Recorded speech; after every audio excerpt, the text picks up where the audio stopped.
Les restes de Patrice Lumumba bientôt de retour parmi les siens. La Belgique, ancienne puissance coloniale, va restituer la dernière dépouille du leader indépendantiste à sa famille, à savoir une dent. L'ancien Premier ministre congolais, Patrice Lumumba, héros de l'indépendance du pays, a été assassiné le 17 janvier 1961. Son corps a ensuite été dissous dans de l'acide par ses bourreaux, mais la Belgique vient de retrouver une dent conservée comme souvenir par un commissaire de police flamand qui avait participé à l'élimination de Lumumba.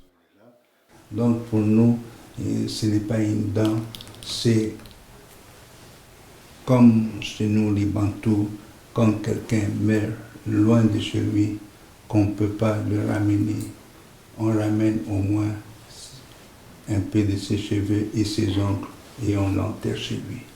Donc pour nous, c'est sa dépouille et ça représente beaucoup pour nous. Patrice Lumumba a été tué après que la Belgique ait soutenu la révolte du Katanga dans une manœuvre de la guerre froide. Nous, on ne demande pas des excuses, on demande la justice. On demande que justice soit faite, on demande comme n'importe quelle famille victime d'un assassinat que la justice soit rendue, que l'enquête soit réalisée, que les coupables soient punis et qu'il y ait réparation. C'est tout ce qu'on demande, comme dans n'importe quel autre dossier pénal, j'ai envie de dire.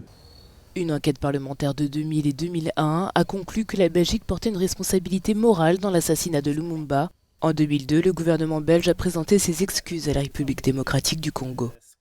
Donc jusque-là, on voulait présenter les choses comme quoi ce sont les Congolais qui ont tué leurs frères congolais. Et de manière particulière, on disait que ce sont les Katangais qui ont tué leurs frères congolais. Mais les archives ont finalement parlé, ce sont des Belges qui ont planifié la mort de Lumumba et qui l'ont fait exécuter. 60 ans après la mort de cette figure congolaise, une cérémonie en son honneur suivie d'une période de deuil officielle seront organisées dans son pays natal le 30 juin prochain. La dent devrait être remise à Bruxelles avant cette date.